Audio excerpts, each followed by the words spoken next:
Assalamualaikum warahmatullahi wabarakatuh. Innal hamdalillah nahmaduhu wa nasta'inuhu wa nastaghfiruh wa na'udzu billahi min shururi anfusina wa sayyiati a'malina. May yahdihillahu fala mudilla lahu wa may yudlil fala hadiya lahu. Wa asyhadu an la ilaha illallah wahdahu la syarika lahu wa asyhadu anna Muhammadan abduhu wa rasuluh. Ya ayyuhalladzina amanu taqullaha haqqa tuqatih ولا تموتن إلا وأنتم مسلمون يا أيها الناس اتقوا ربكم الذي خلقكم من نفس واحدة وخلق منها زوجها وبث منهما رجالا كثيرا ونساء واتقوا الله الذي تساءلون به والأرحام إن الله كان عليكم رقيبا يا أيها الذين آمنوا اتقوا الله وقولوا قولا سديدا يصلح لكم أعمالكم ويغفر لكم ذنوبكم ومن يطع الله ورسوله فقد فاز فوزا عظيما أما بعد فإن أصدق الحديث كتاب الله وخير الهدى هدى نبينا محمد صلى الله عليه وسلم وشر الأمور محدثاتها فإن كل محدثات في الدين بدعة وكل بدعة ضلالة وكل ضلالة في النار وأصلي وأسلم على نبينا Muhammadin wa ala alihi wa sahbihi ajma'in. Dalam hadis riwayat Bukhari dari sahabat Abu Hurairah radhiyallahu anhu, Nabi sallallahu alaihi wasallam bersabda, "Inna fil jannati mi'ata darajah a'adda Allah lil mujahidin fi sabilihi." Di surga itu ada 100 derajat yang khusus Allah sediakan untuk orang-orang yang berjihad di jalannya. Ma baina darajaitaini kama baina as-sama'i wal ard. Jarak antara dua derajat seperti jarak antara langit dan bumi. Para ulama menjelaskan, demikian detail Allah Subhanahu wa taala memberikan balasan kepada hamba. Amalnya sama, semuanya jihad fi sabilillah. Tapi hasilnya ada yang di peringkat 1 sampai peringkat 100. Bisa jadi saat ini kita memiliki amal yang sama, sama-sama Jumatan. Tapi tentu pahala yang didapatkan berbeda. Antara mereka yang datang lebih awal, yang duduk di depan, yang mendengarkan dengan maksimal, yang dia berusaha untuk konsentrasi, akan berbeda dengan mereka yang duduk di belakang, yang datang telat, yang tidak konsentrasi, yang ngantuk dan seterusnya. Padahal amal kita sama. Karena Allah Subhanahu wa taala dalam memberikan pahala bagi hamba sangat detail. Sehingga jemaah, ketika kita mengakui bahwasanya Jumatan ini sebagai forum di mana kita bisa zikrullah, maka sudah selayaknya kita tinggalkan dan kita sediakan waktu khusus dalam rangka untuk memuliakannya. Allah melarang aktivitas produktif walaupun produktif demi Jumatan.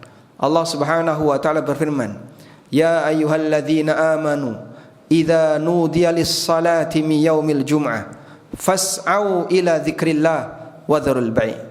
Wahai orang yang beriman, apabila telah terdengar panggilan azan di hari Jumat, maka bersegeralah menuju zikrullah dan tinggalkan jual beli. Praktek jual beli, aktivitas ekonomi yang mungkin menghasilkan keuntungan dilarang untuk dilakukan agar seseorang datang Jumatan. Karena itu mungkin Anda punya aktivitas di bawah aktivitas produktif. Bukan aktivitas produktif, mungkin hanya sebatas main-main dan istirahat. Maka sudah selayaknya kita tinggalkan untuk sementara waktu dalam rangka menghadiri Jumatan. Tema kita bukan bagian ini. Kami mau menyinggung tentang bagaimana ujian yang diberikan oleh Allah Subhanahu wa taala kepada hambanya. Allah menguji hambanya dengan kebaikan dan keburukan. Allah Ta'ala berfirman, "Wa nabluukum bisyarri wal khairi fitnah." Kami menguji kalian bisyarri wal khairi fitnah, dengan kebaikan dan keburukan sebagai fitnah. Fitnah dalam kehidupan yang dialami oleh hamba bisa bentuknya musibah, sebagaimana juga bisa bentuknya kenikmatan yang dialami oleh hamba. Dan tidak jarang mereka yang diberi oleh Allah berupa nikmat kenikmatan, namun justru itu akan mengantarkan dirinya kepada kebinasaan. Sebagaimana cerita yang Allah Subhanahu wa taala sebutkan dalam Al-Qur'an, salah satu raja yang dia berkuasa dalam waktu yang sangat lama, kemudian dia merasa saking lamanya dia berkuasa sampai dia berani menantang Ibrahim dan mengatakan Allah tidak ada. Itulah Raja Namrud. Allah Subhanahu wa taala ceritakan dalam Al-Qur'an, ya. Alam tara ilal ladzi haja Ibrahim fi rabbih an atahu Allahul mulk id qala Ibrahim. Tahukah kamu dengan keberadaan sang raja yang dia mengajak debat Ibrahim alaihissalam, seorang nabi yang mulia. An atahu Allahul mulk, karena dia diberi kerajaan oleh Allah dalam waktu yang lama. Al-Hafidz Ibnu Katsir mengatakan, Namrud dia mengingkari keberadaan Allah, mengingkari keberadaan Tuhan setelah dia jadi raja yang sangat lama. Saking lamanya sampai membuat dirinya jadi sangat sombong sehingga menyatakan bahwasanya dirinya lah Tuhan. Sehingga dia meminta kepada masyarakatnya, rakyatnya untuk menyembah dirinya. Dan dia mengaku dia bisa menghidupkan dan mematikan. Dia mengaku bisa A, bisa B. Padahal sejatinya itu semuanya adalah pemberian dari Allah Subhanahu wa taala.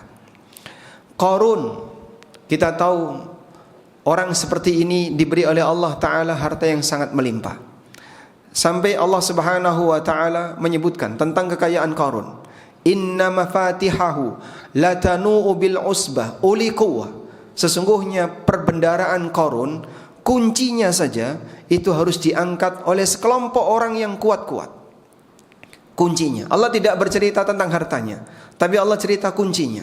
Saking banyaknya gudang yang dimiliki oleh Qarun. Namun apa yang terjadi?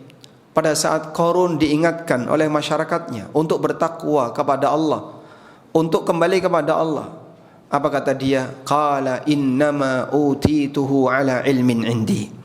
Aku diberi semua ini karena aku adalah orang yang berilmu, karena aku adalah orang yang pintar, aku adalah orang yang ulet, aku adalah orang yang rajin bekerja. Dia melupakan yang memberi nikmat dan merasa ujub dengan kelebihan yang ada pada dirinya. Jamaah di belakang Allah Subhanahu wa taala, mungkin saja sejarah itu berulang. Pelakunya adalah masyarakat yang hidup di zaman sekarang. Allah ceritakan aneka kejadian di masa silam untuk jadi pelajaran bagi seluruh hamba sampai akhir zaman. Sehingga dalam peristiwa-peristiwa ketika ada di antara mereka yang silau dengan kelebihan dan kemewahan yang dia miliki, baik kelebihan harta maupun jabatan, maupun yang lainnya, sampai membuat dia jauh dari agama. Padahal jika memang kebaikan itu ada di titik ketika seorang manusia diberi oleh Allah kelebihan dan kemewahan harta, tentu para nabi akan diberikan oleh Allah seperti itu. Namun kenyataannya, para nabi dominan mereka adalah orang yang hidupnya sangat sederhana. Seperti kita lihat Nabi Muhammad SAW.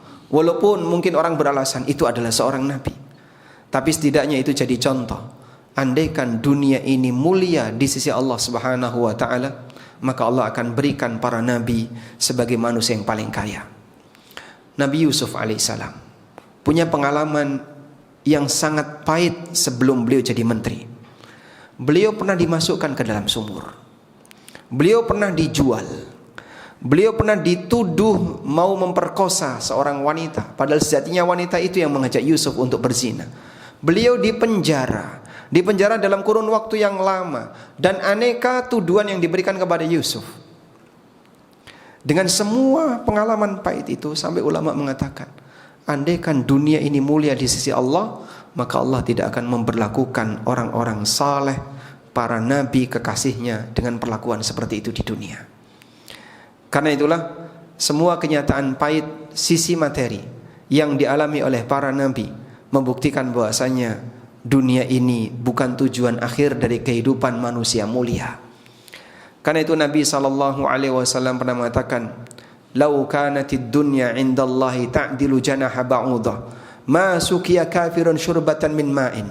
Andaikan dunia ini memiliki nilai yang sepadan dengan satu sayap seekor nyamuk di sisi Allah, maka orang yang kafir, yang tidak mau beribadah kepada Allah, gak bakalan dikasih minum.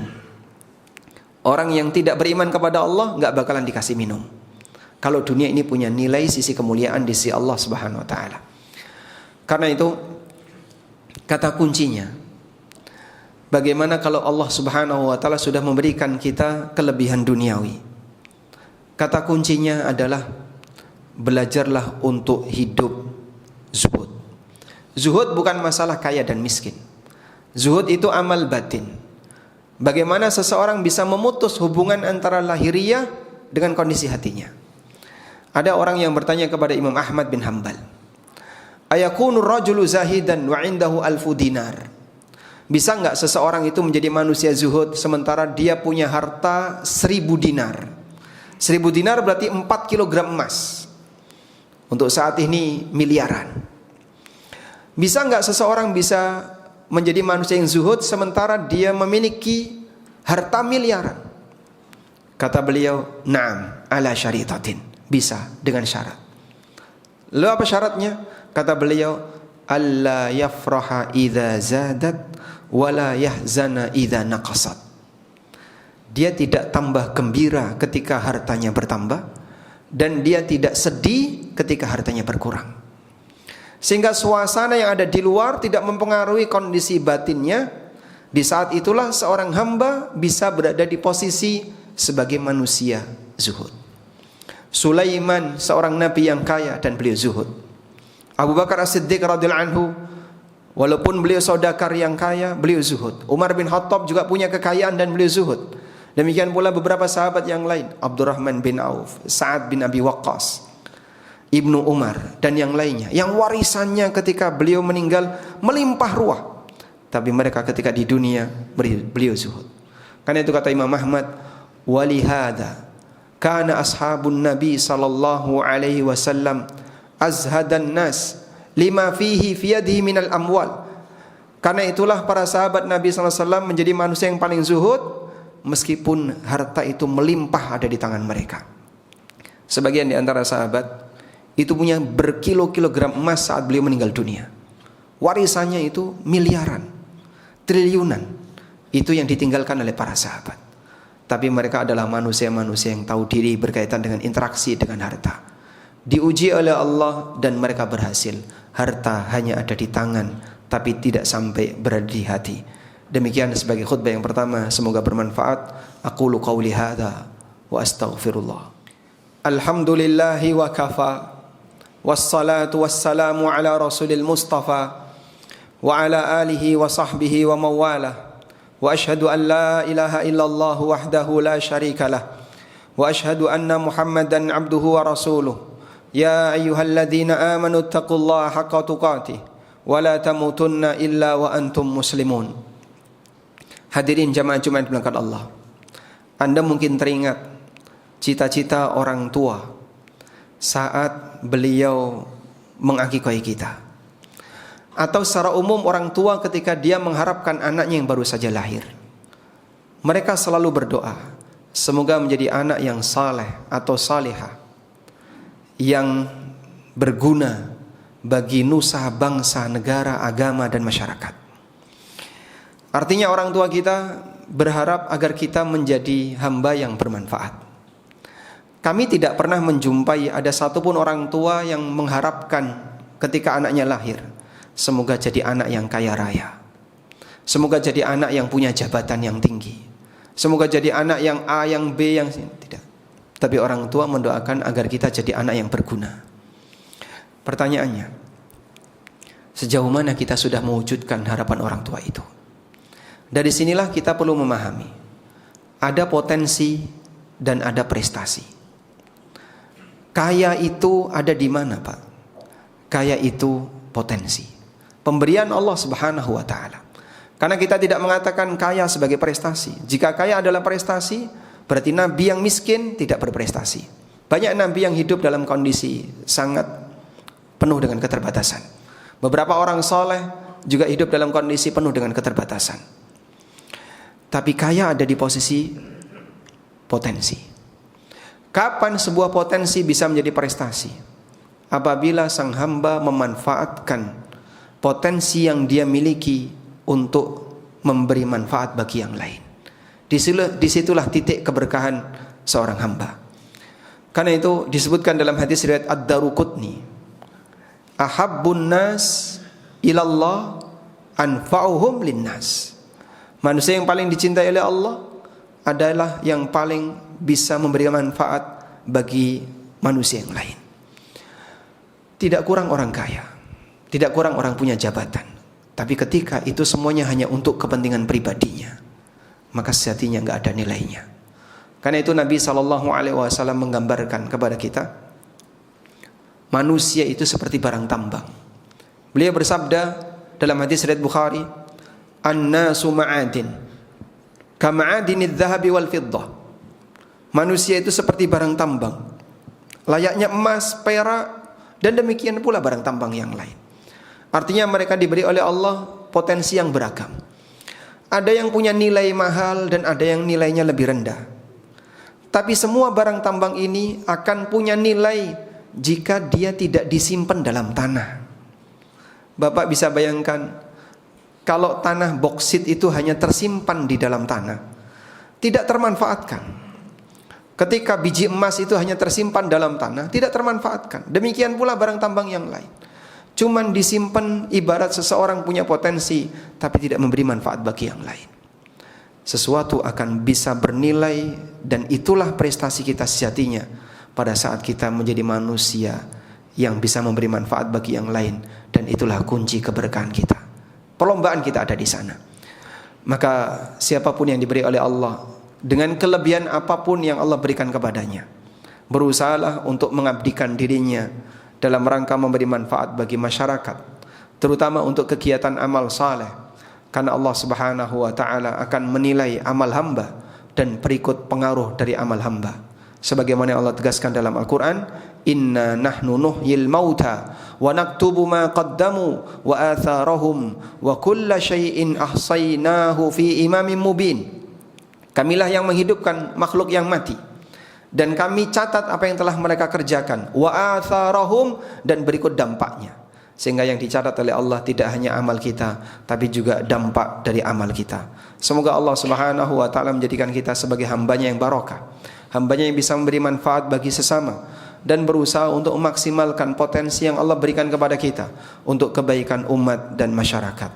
Allahumma salli ala Muhammad wa ala ali Muhammad kama sallaita ala Ibrahim wa ala ali Ibrahim innaka Hamidum Majid.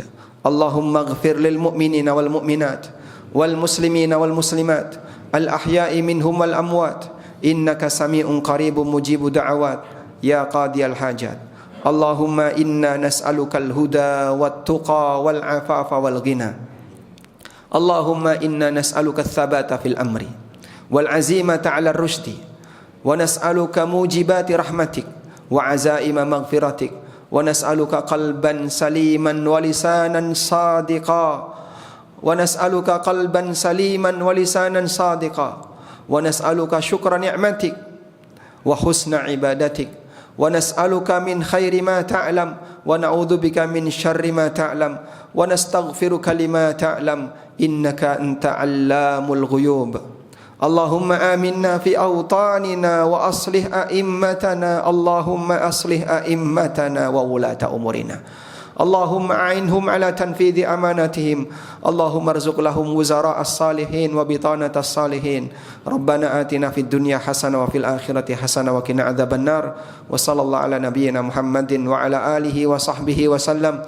Wa akhiru da'wana anil hamdulillahi rabbil alamin. Wa qumu ila salatikum.